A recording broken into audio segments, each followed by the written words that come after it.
Epístola de Pedro, capítulo 2, verso 1 e 2.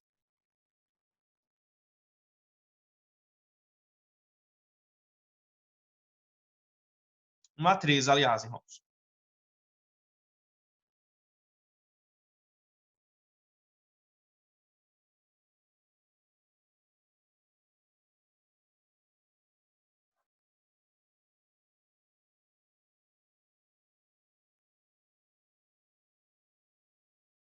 Essa é a nossa leitura para momento de contrição. Aguardamos os irmãos encontrarem a referência do texto.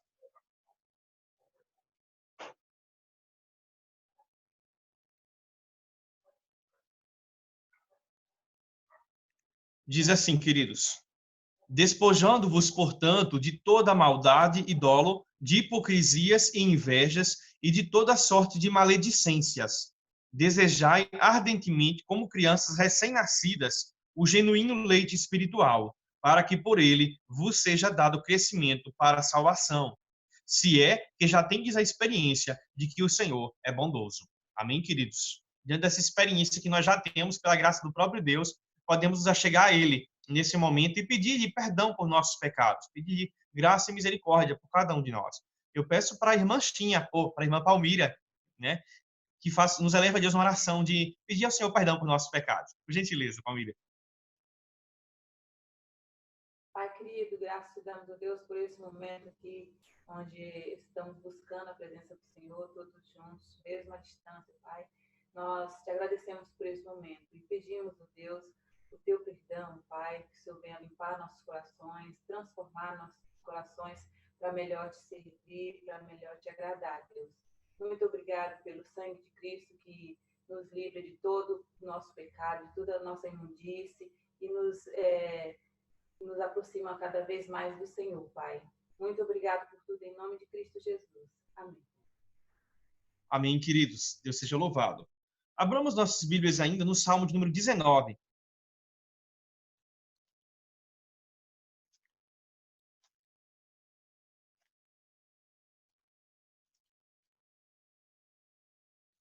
Salmos de número 19.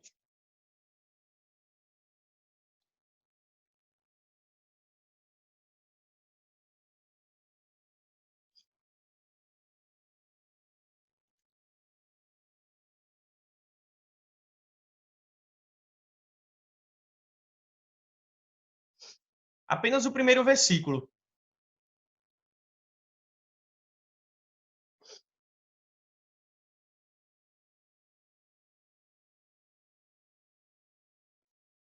Salmos 19, versículo 1, que nos diz: os céus proclamam a glória de Deus e o firmamento anuncia as obras das suas mãos.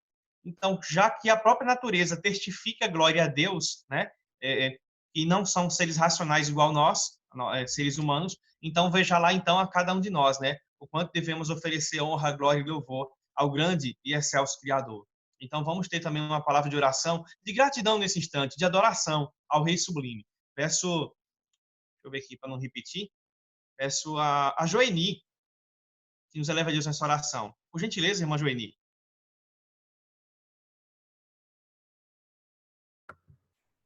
Senhor nosso Deus, nosso Pai, está no céu, Pai, muito obrigado por essa noite, Pai. Abençoa a vida de cada um dos irmãos que está aqui, Pai. Esteja abençoando a vida de cada um, Pai. Os que não puderem entrar, Pai, também esteja abençoando, Pai. Abençoa esse culto, Pai. Abençoa a vida de cada um dos irmãos, Pai. Abençoa a vida do pastor também, Pai. Nos abençoando, Pai, nos livrando de todos os males, todos os perigos, Pai. Muito obrigado por essa noite, Pai. Obrigado por tudo que tem feito em nossas vidas, Pai. É isso que eu te peço e te agradeço. Amém. Amém. Amém, amados. Queridos, eu não combinei com o pessoal porque o Lu e a Mila estão me dando muito apoio já aqui na organização do Zoom. Então, quem é do louvor aí, com exceção deles, com exceção do Lu e da Mila, que já estão aí engajados no Zoom, e quiser cantar alguma música, ou, não sei, ou tocar como a Elias fez aí, né? Violão. Aí, viu? Ah? Adalto. Ah, sim. Né? Então, aí, quem quiser, viu? Eu não combinei com ninguém antes porque a gente não sabe quem vai participar da reunião ou quem, né, tem algum outro problema. Então, né? E aí eu fico sem graça da pessoa só vir pelo compromisso, tá bom? Certo. Nesse instante eu falei, boa noite, irmãos, a todos, na graça e na paz do Senhor Jesus. Enquanto o pastor Opa, Samuel amém. pediu, Boa o noite. pastor pediu a leitura e depois pediu para fazer a oração. E eu já estava com o hino, justamente a transformação para cantar. Mesmo que tenha passado o momento da fala e tudo, mas eu queria cantar ainda o hino 336 do nosso cenário.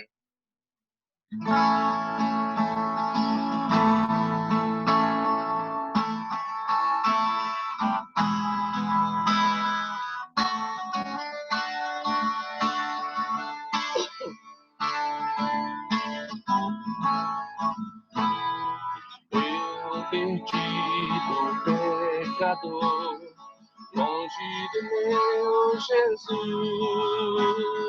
me encontrava sem vigor, a perecer sem luz. Meu estado Cristo viu, dando-me sua mão, e salvar-me conseguiu da perdição. Cristo me amou e me livrou do seu imenso amor, me transformou. Foi seu querer, o seu querer, sim, Cristo Salvador me transformou. Minha vida, todo ser, quero lhe consagrar. Ao seu lado vou viver, o seu amor cantar. A mensagem transmitir aos que perdidos são. Venham todos já fluir a salvação. Cristo me amou e me livrou. O seu imenso amor me transformou. Foi seu poder, o seu querer. Sim, Cristo Salvador me transformou.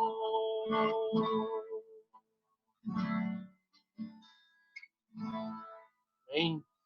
Esse é o hino. Todas as pessoas têm um hino que se marca na sua vida, né? E esse é o hino que eu mais gosto do nosso cenário, de todos eles. Tantos outros são belos, mas esse é o que Deus, falou ao meu coração fortemente, e tem falado ao meu coração através da letra, porque representa o que eu fui, o que eu fiz, o que aconteceu comigo. No meu testemunho está inserido no que Deus fez pela minha vida. Que Deus possa abençoar também a igreja dele através disso. Amém? Não sei se vai cantar mais, pode continuar cantando. Mais uma.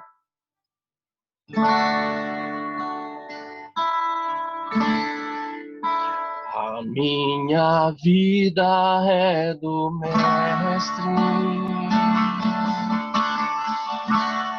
meu coração é do meu Mestre,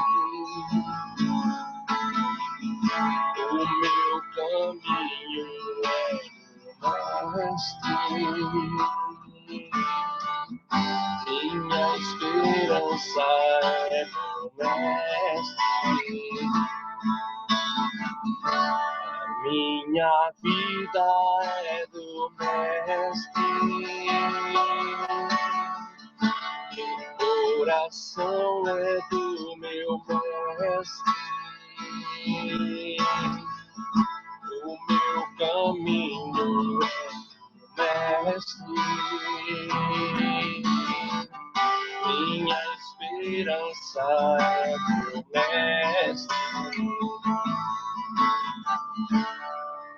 A Deus eu entreguei o barco do meu ser, entrei no mar afora. Pra longe eu naveguei, não vejo mais o cais, só Deus e eu agora. Minha vida é do Mestre, meu coração é do meu Mestre, meu caminho é do Mestre, minha esperança é do Mestre. Na solidão da lida, eu pude perceber o quanto Deus me ama.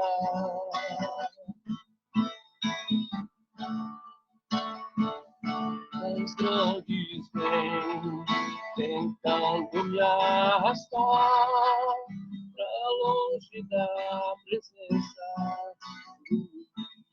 dele. Minha vida é do Mestre, coração é do meu Mestre, o meu caminho é Mestre, minha esperança é Mestre. Na solidão da lida, eu pude perceber o quanto Deus me ama. As ondas grandes vêm tentando me arrastar pra longe da presença dele. É do Mestre. Cante no seu coração, na sua casa. Coração é do meu Mestre, o meu caminho é Mestre, minha esperança, Senhor, minha esperança está em Ti, a Tua igreja espera por Ti. Amém, irmãos? Deus nos abençoe, nos dê a graça de podermos entender o propósito dele para as nossas vidas. Deus abençoe. Amém. Deus seja louvado. Muito obrigado, evangelista Adalto. Deus abençoe. E a todos vocês aí, Elias, todo mundo. Amados, vamos à reflexão da palavra de Deus para a nossa vida nessa noite? Convido-vos a abrir suas Bíblias na segunda carta de Paulo aos Coríntios. Segunda carta de Paulo aos Coríntios, capítulo 1.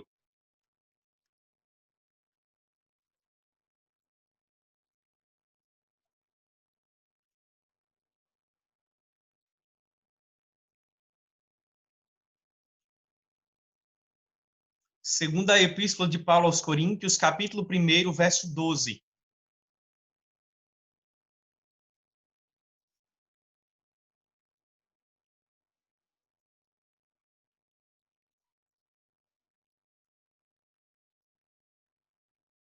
Espero que todos tenham encontrado. Vamos então à leitura do texto, que nos diz: Porque a nossa glória é esta, o testemunho da nossa consciência, de que com santidade e sinceridade de Deus, não com sabedoria humana, mas na graça divina, temos vivido no mundo, e mais especialmente para convosco. Queridos, Paulo fala muitas coisas nessas cartas à igreja de Corinto. E dentre esse texto que nós acabamos de ler, comparando com Romanos 2, verso 14 e 15, Paulo vai mostrar o testemunho da consciência como uma força operante na vida de uma igreja, para afirmar alguma coisa ou reafirmar, ou como a gente até sempre diz, né? Usamos muito essa palavra para dizer, vou conscientizar alguém da minha família, da empresa. A gente, padronizou essa palavra com outros sentidos, né? Que não são errados, de certa forma, mas, né, no texto que nós vamos ver nessa noite, numa mensagem mais tópica, mais temática do que expositiva, né, a importância da consciência para os relacionamentos familiares. A importância da consciência para os relacionamentos familiares. John MacArthur, pastor norte-americano, diz que a consciência não é um tribunal celeste, mas é o mais elevado tribunal terreno, onde Deus criou em nós um sistema de alerta. Até porque, ou geralmente, nós estamos com a nossa consciência nos acusando de algo, nos deixando tristes, com insônia ou arrependido de algo, ou também o contrário, com paz, contentamento, segurança e, acima de tudo, a alegria de Deus. Mas vale lembrar que consciência por si só, dirigida apenas pelo ser humano sem Deus, não é sinônimo de uma vida que agrada a Deus, não é sinônimo de uma vida que está regenerada e transformada por Deus. Mas há sim um papel fundamental, há uma importância vital no papel da consciência para com a família brasileira, com a família no mundo. Até porque Deus criou essa instituição maravilhosa, que não é perfeita, como diz o reverendo Hernandes Dias Lopes, mas Deus trabalha e lapida cada dia para que ela se conforme à imagem de quem a projetou e um dia a redimirá. Tendo tudo isso em vista, eu queria que você observasse comigo aqui no texto. Paulo usa uma ideia, eu queria que você olhasse, fixasse os seus olhos no texto, ou pensando no que eu vou estar falando, né, aqui no texto. Paulo diz, porque a nossa glória, ele está escrevendo para a igreja de Corinto aqui, a segunda carta, e ele diz, né, porque a nossa glória é esta, 2 pontos. Que glória? O testemunho da nossa consciência. Então, Paulo vai mostrar que também há uma glória, né, no testemunho afirmativo da consciência, como eles procediam na forma de sinceridade para com aquela igreja.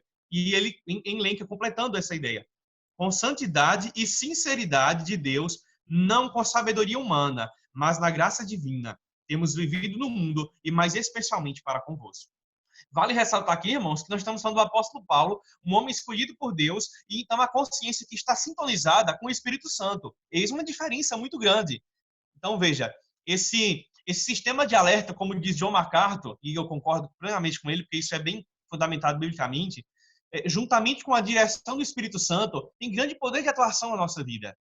Imagine só, se nós não tivéssemos a nossa consciência, do ponto de vista humano apenas simples, né? Não estou aqui falando do Espírito Santo, mas se nós não tivéssemos nossa consciência, ou ela fosse, vamos dizer assim, você tem o seu filho que errou em alguma coisa e você o corrigiu, ele está criando um senso de consciência de que colocar a mão em um lugar inadequado, como, né, de energia, para não falar o nome, tem crianças já aí um pouco já, né, grandinhas.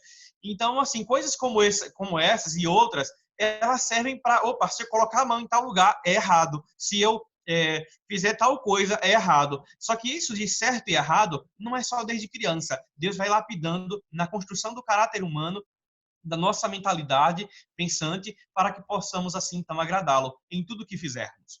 E eu ainda queria, nesse instante, irmãos, ilustrar um pouco mais disso com 2 histórias bíblicas. Ilustrar não, aplicar um pouco mais de forma teologicamente, né, com 2 exemplos de 2 personagens do Antigo Testamento. O primeiro deles que eu queria falar é Davi. Muitas vezes, Davi não ouviu a voz de sua consciência. Muito pelo contrário. Ele agia de forma impulsiva, ele muitas vezes deixava o seu coração, né, tomar as decisões de forma absolutista, extremista. Mas quando Davi não ouvia a voz de sua consciência humana, vale lembrar, Deus interveio na sua história enviando profetas para reorientá-lo ao caminho. Então, o crente tem essa segurança, o servo de Deus tem essa segurança, que quando em algum momento da nossa vida, ou momentos que nem sempre estamos tão atentos à consciência, àquilo que Deus inculcou, ou melhor, imprimiu em nossa mente, em nosso corpo, em nossa vida, quando nem sempre nós estamos atentos, Deus sempre levanta a voz de alguém, de um profeta ou de alguém, como levantou. Não vou aqui ilustrar toda a vida de Davi, nem vou aqui falar de nenhum episódio específico. Eu só quero falar de forma geral que em muitos momentos da vida de Davi, Deus colocou essa marca de reorientá-lo quando muitas vezes ele não ouviu a voz de sua consciência. Também vale lembrar que nem todas as pessoas têm a consciência bem definida, né?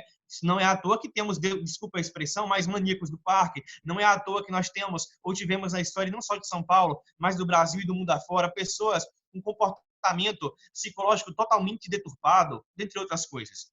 Mas no padrão geral, de quem tem a mentalidade sã, a ideia é de que todos tenham uma consciência ativa, que lhes sirva de guia, de ajuda, de discernimento. Ainda queria lembrar, irmãos, que nós estamos aqui falando daquelas charges antigas que os desenhos elaboraram. Quem é dos anos 80 aí para cá, ou 70 talvez já tinha, né? Eu não posso ser injusto com o pessoal de trás. Eu não sei quando é que começou aqueles desenhos antigos, mas alguns desenhos antigos, né, da minha geração já mostravam, né, a ideia de um anjinho de um lado e um demônio. Não sei se alguém lembra disso em alguns desenhos, né? Aquela ideia de que está alguém governando o pensamento de uma pessoa para tomar uma decisão. Queridos, é verdade que tem um sentido útil naquilo ali, que a voz da consciência ela pode servir à voz de Deus, de certa forma, no que diz as coisas boas, aliás, do ser humano, que nem sempre implicam que estão ligadas em Deus, numa certa perspectiva, e também, né, aquilo que é o desejo do mal, né? Mas o que eu queria dizer está muito além de que uma charge ou uma imagem cinematográfica pode inculcar na nossa mente. Eu queria que nós pensássemos a respeito da consciência espiritual que Deus legou a pais, mães, cônjuges e nós, enquanto igreja, que se importa com a família e que somos uma família, para que possamos estar atendendo bem as pessoas. E se nós não tivermos consciência voluntária de nós mesmos, como podemos interpretar a realidade alheia, como poderemos, então, ajudar os outros se nós não ouvimos muito bem a nossa própria consciência, né? Jesus parafraseou isso, parafraseou não, eu estou aqui parafraseando o que ele diz de forma mais clara lá em Mateus 7, né, na ideia do julgamento, né, que a gente não pode falar para o outro se tiver errado em alguma coisa de nossa vida, né? Deus tem misericórdia de nós também quanto a isso. Então eu queria agora pensar num personagem que eu quero trabalhar mais nesse instante, enlinkando nessa mensagem temática o que é importante quanto à consciência na nossa vida. Lá no livro de Juízes, tem uma narrativa de um homem muito conhecido por sua força, Sansão. Não sei se todos lembram, as crianças aí que já conhecem a história, mas Sansão, ele colocou o seu olhar numa moça de Tímna, território filisteu. E ele, então, ele não chega para o pai e a mãe pedindo aquele conselho de amigo, ou de uma conversa com um filho que está paquerando a moça, algo saudável. Não, ele chega de uma forma bruta, rude, grosseira, e um rapaz totalmente, vamos dizer assim, rebelde, né?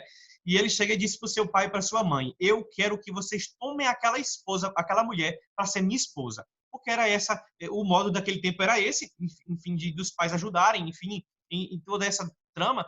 Todavia, o grande princípio negativo, aliás, que Sansão faz ele renega ou ele não presta atenção no que os seus pais falam. Meu filho, não há porventura nenhuma outra mulher no nosso território. Os seus pais não estavam com preconceito porque era uma filisteia, mas porque os filisteus não tinham Deus como Deus único e bendito que nós temos. No caso, o povo de Israel tinha naquela ocasião específica. Então, eis o porquê do porquê seus pais lhe aconselharam.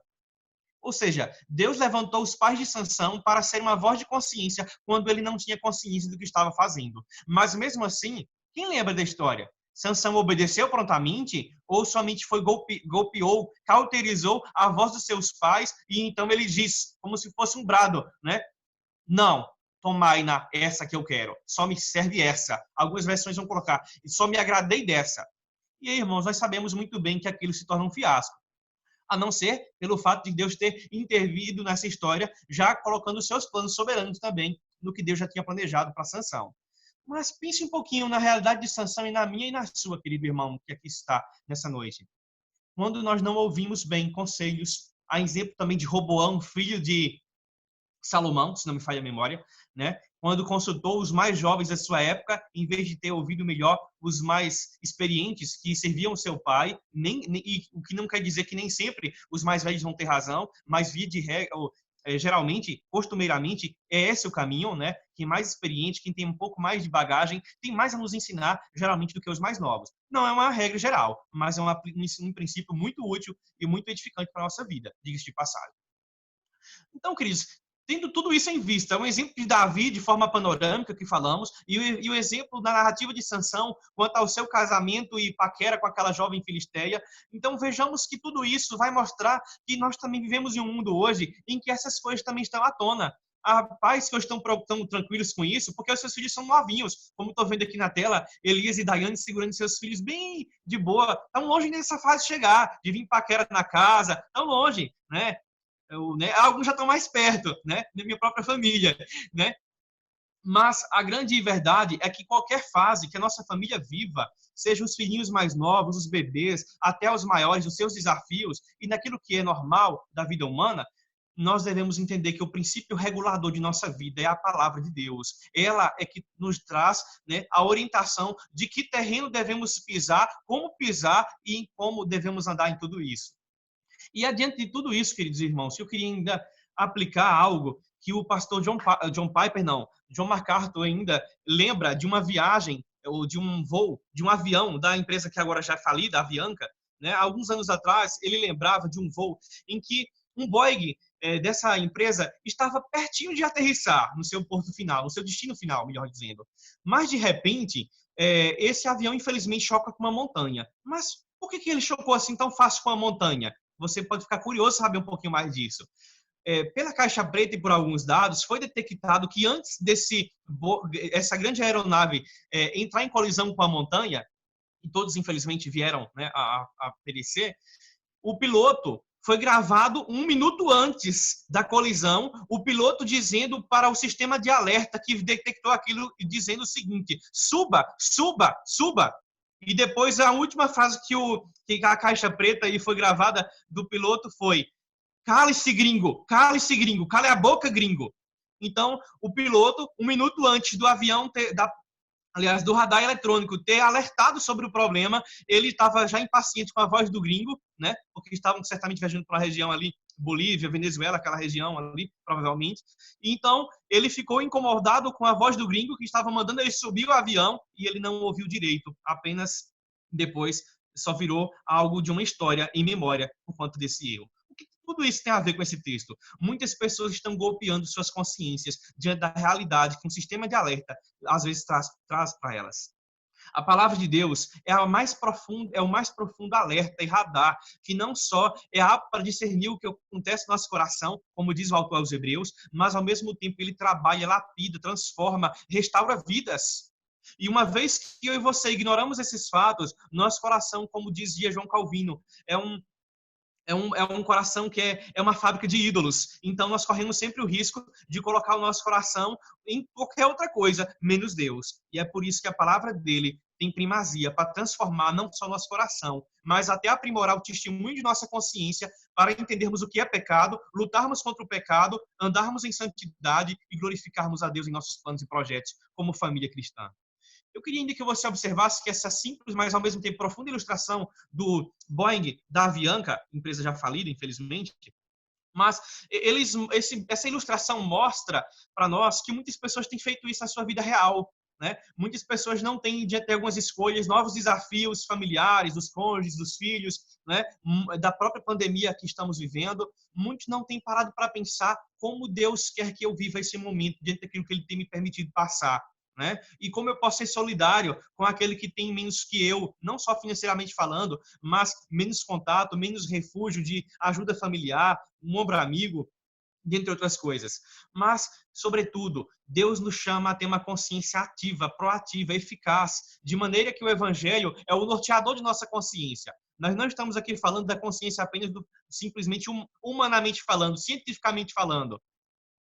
Nem todas as pessoas que magoam alguém, ou uma criança que na escola jogou chiclete no cabelo da menina que tinha o cabelo mais lindo e jogou um chiclete, depois, nem toda criança, mesmo na idade da razão já avançada, nem todas vão sentir remorso ou, melhor, arrependimento por aquele ato horrível, né? Diga-se de passagem. Mas o inculcar do que é certo e do que é errado, o que vale muito lembrar o papel dos pais, isso é muito rico, irmãos, para a nossa vida. Isso é muito instrutivo, é muito didático. Entendermos que aquele inculcar de Deuteronômio 6, andando no caminho, ao deitar-te, ao levantar-se, ele pode formar pessoas de um caráter de consciência, né, extraordinário. É claro que a regeneração é algo do Espírito Santo, mas, por outro lado, nós estaremos tornando seres humanos melhores a nossa geração futura. Claro, o nosso desejo sobre tudo isso é pessoas regeneradas, é termos pessoas na nossa igreja com o coração motivado pelo Espírito Santo, né? E a sociedade ser transformada conforme o poder do Evangelho, que Deus, assim, nos permitir esse alcance amplo. Eu queria, então, ainda lembrar, e amarrando essas histórias aqui, o salmista Davi diz no Salmo 119, nós lemos isso hoje de manhã aqui, se não me falha a memória, verso 8, ou verso 9, desculpem. guardo no coração. De que maneira poderá o jovem guardar puro o seu caminho? Ele pergunta. E ele mesmo diz, observando segundo a tua palavra. Então, a palavra de Deus é um manual para que nós não erramos, para que nós não venhamos, né, a infringir as leis de Deus. E não só para cumprir uma tabela, mas para agradar a Deus, viver bem em sintonia com a sua palavra, com o nosso vizinho, com a pessoa do supermercado, do nosso bairro, com todos aqueles que Deus colocar pertinho de nós. Pensemos então, queridos, na riqueza dessa palavra consciência para a sua família, para o seu emprego, para a gestão de onde você trabalha, a equipe trabalhista de onde você está atuando. Enfim, consciência é uma coisa extraordinária, essencial. Não mais extraordinária do que o poder do testemunho do Espírito Santo, que testifica com o nosso espírito que somos filhos de Deus. Agora veja a importância, então, da nossa consciência estar aliada com alguém que já regenerou o nosso coração, o Espírito Santo de Deus. Então, quanto mais eu e você estivermos próximos e perto da Bíblia, mais sintonizados com a nossa consciência espiritual, acima de tudo, estaremos fortes, munidos, para não só lutar contra o pecado, mas sermos solidários, gentis, proclamadores das boas novas de salvação e adoradores de Deus em todo o tempo, mesmo que circunstâncias ruins nos atinjam, mesmo que o caos agrave-se, ainda assim nós temos um Redentor, como disse Jó, né, que por fim se levantaria e o faria, né, então, ter a vitória.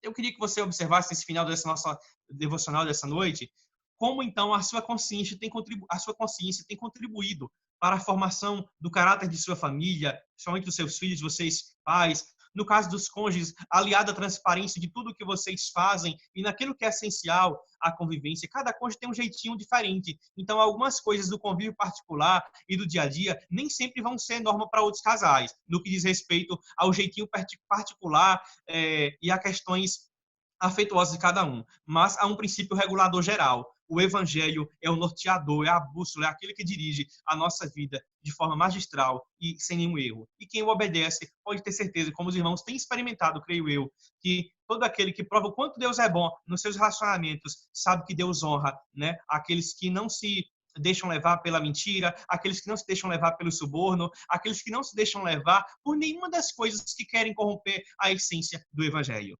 Deus seja louvado, porque reconhecemos, como disse Ronaldo Lidório, e também concordo, o próprio evangelho de Romanos, da carta dos Romanos, é o próprio Jesus Cristo, o evangelho para o judeu e para o gentio. E aí, na nossa consciência, falando um pouquinho disso, dessa mistura de Romanos com essa carta de Corinto, muitas cartas distintas e ricas para a nossa vida, se o próprio Jesus Cristo, como diz o pastor Tim Keller, aceitou os diferentes dele para estarem perto dele, quem somos nós para criarmos agora juízos ou preconceitos que bloqueiem pessoas do nosso meio, das nossas famílias? Claro que isso deve ter lido com cuidado, porque não estamos dizendo que nós devemos permitir que nossos filhos sejam amigos de todo mundo que vai para nossa casa, que nossos filhos devem ser amigos de todo mundo que está na escola. Não, não é isso. Mas nós não podemos ser aquela ideia de super protetor no sentido extremista, radical, autoritário, mas também não podemos ser liberal no outro extremismo. Não é verdade, queridos? E quem tem mais experiência e bagagem sabe muito bem o que estou falando. Tendo tudo isso, irmãos, considerando a palavra de Deus, que Deus então nos faça cada dia mais testemunhar a glória do seu poder agindo em nossa consciência, a sermos filhos obedientes dele cada dia mais, porque o amor dele já habita em nosso coração e temos esse potencial para fazermos o que ele quer. Amém? Essa é a palavra que Deus colocou no nosso coração nessa noite, essa devocional, não tão longa, mas também não tão curta, e que seja bênção na vida de cada um que assim teve esse tempinho de ouvir, em nome de Jesus Cristo. Amém? Convido você que está nos ouvindo, nos assistindo, a fechar os seus olhos nesse instante, por gentileza. Feche os olhos, mesmo aí onde você está, e curve sua fronte. Oremos ao Senhor nesse instante. Pai de graça, Deus Todo-Poderoso, Deus de amor, de justiça e toda bondade. O Senhor que é em essência, o Pai perfeito em todos os teus atributos. O Senhor que é um Deus que interveio, ó Pai, na nossa miséria humana, quando estávamos mortos em nossos delitos e pecados, e o Senhor nos deu vida eterna em Jesus Cristo, o único caminho, ó Pai, pelo qual podemos ter acesso a Ti, o único mediador entre Deus e os homens. E é na confiança desse nome, que está acima de todo nome, que nos lançamos diante de Ti humildemente, pedindo-Te perdão por nossos pecados, pedindo-Te misericórdia por cada um de nós. Nesse momento difícil de pandemia mundial, nesse momento difícil, ó Pai, onde muitos estão desempregados, nesse momento difícil onde muitas famílias, ó Pai, têm se sentido reféns e vítimas de muitas coisas, ainda assim que podemos, como disse Jó, sempre lembrar e crer que há um Redentor que nos permitirá vencer, que há um Redentor que caminha conosco a despeito de quaisquer problemas que enfrentamos no presente ou no futuro que poderá também nos atingir. Senhor Deus nosso, muito obrigado por cada família que o Senhor preparou para que estivesse aqui nesse momento. Muito obrigado, Pai, por aqueles que não puderam, mas que depois possam estar ouvindo o recado do Senhor e esse momento de comunhão, ó Pai, em sintonia com a Tua igreja. Rogamos que o Senhor nos faça, ó Pai, entender que a consciência, ó Pai, então tem dois grandes papéis, de alertar aquilo que é bom para que seja corrigido e aquilo que, ou de alertar aquilo que é ruim para que seja corrigido e aquilo que é bom, ó Pai, para que seja mantido em paz, em gozo, alegria na Tua presença. Em nome de Jesus Cristo, que tu nos faças, ó Pai, cada dia mais caminhar seguros nas pisadas do Teu Evangelho. Porque o Teu Evangelho, ó Pai, é a pura verdade e a verdade está contida em toda uma das Tuas páginas, ó Pai, da Tua palavra. Nós oramos assim agradecidos, em nome de Jesus Cristo. Amém. Amém, queridos.